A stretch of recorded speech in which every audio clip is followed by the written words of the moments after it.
Bonjour à tous, on se retrouve pour un nouveau tutoriel sur Glide. Cette fois, j'ai décidé de m'adresser à ceux qui débutent sur Glide et peut-être à ceux qui ne connaissent pas encore le composant. Je vais vous expliquer comment on crée un petit diaporama à mettre dans son application. Allez, on part directement dans Glide. Hop, je rétrécis.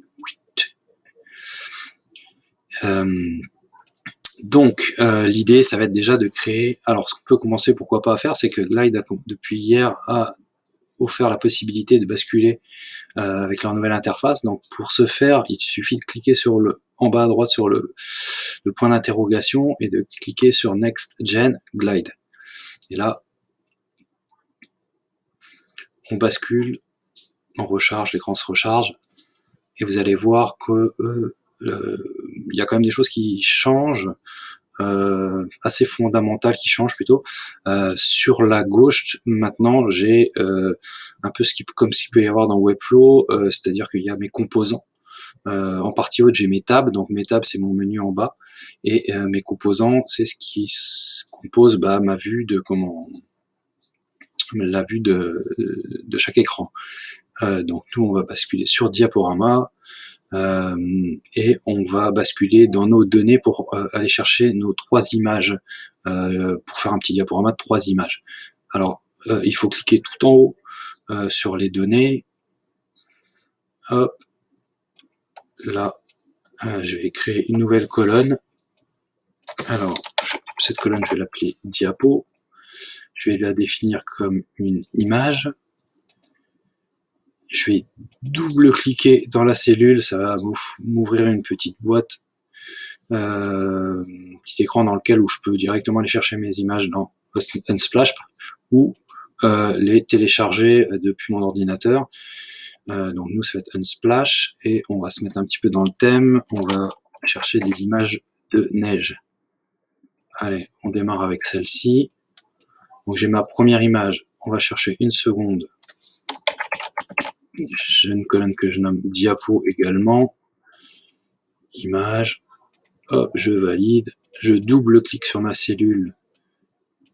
Je fais une petite recherche dans Unsplash. Donc ça, c'est des images que vous pouvez utiliser sans crédit. Pourquoi pas, bon, c'est recommandé de créditer, mais vous n'avez aucune obligation. Hop.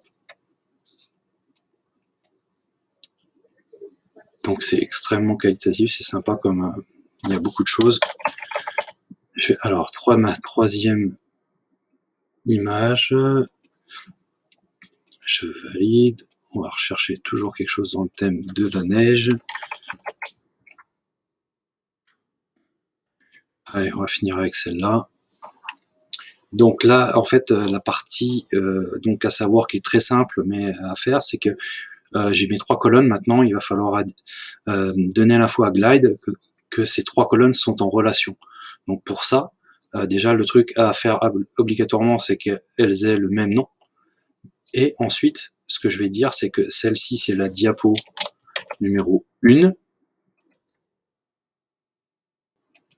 Celle-ci, la diapo numéro 2. Là, vous allez voir directement que Glide doit les reconnaître et déjà regrouper mes 2 premières diapos.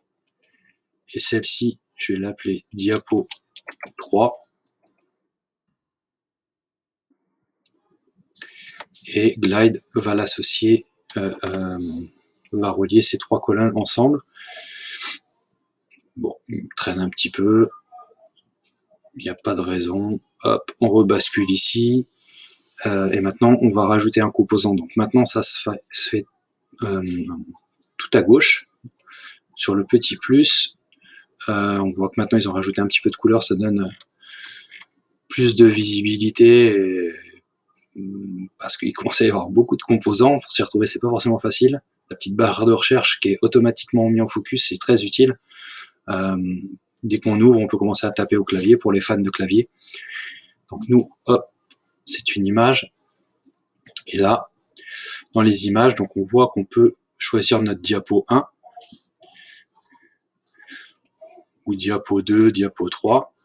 Nous, on va chercher le diapo avec le petit signe de relation. Et là, on peut voir directement que ça m'a compilé mon bloc image s'est transformé en bloc de slideshow, diaporama. Et là, je peux basculer d'une image à l'autre.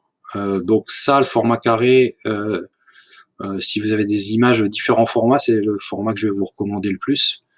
Vous pouvez passer en 1 sur 1, c'est-à-dire on respecte le format original de l'image, mais dans ce cas-là, ça va nous faire des choses irrégulières et ça peut faire des grands espaces, c'est pas forcément très sympa dans vos créations. Donc moi, je vais vous conseiller plutôt ce format carré.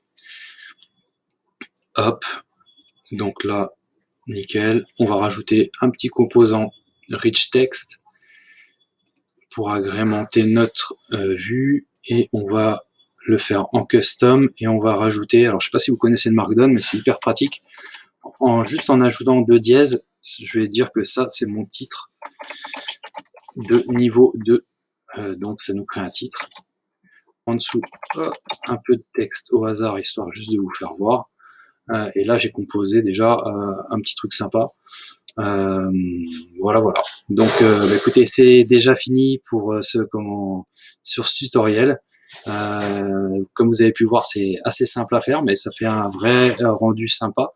Ce que vous pouvez peut-être faire également, si c'est une fiche qui est dédiée, comme un diaporama qui est avec des visages, moi, ce que je vous recommande, c'est, on va aller dans les propriétés et on peut actionner le recadrage selon les visages. Très utile quand vous avez des formats différents, quand c'est des profils, ça essaye de recentrer la photo sur le visage et c'est hyper utile. Donc voilà, comme je vous disais, écoutez, j'espère que ce tutoriel vous a été utile. Je vous remercie, n'hésitez pas à commenter, mettre des pouces, ça m'encourage et pourquoi pas en commentaire me dire sur des idées de tutoriels pour que je puisse vous personnaliser tout ça. Sur ce, écoutez, je vous souhaite bonne continuation, continuez à glider à fond et je reviens très vite avec de nouveaux tutoriels sur Glide. Merci, à bientôt, au revoir.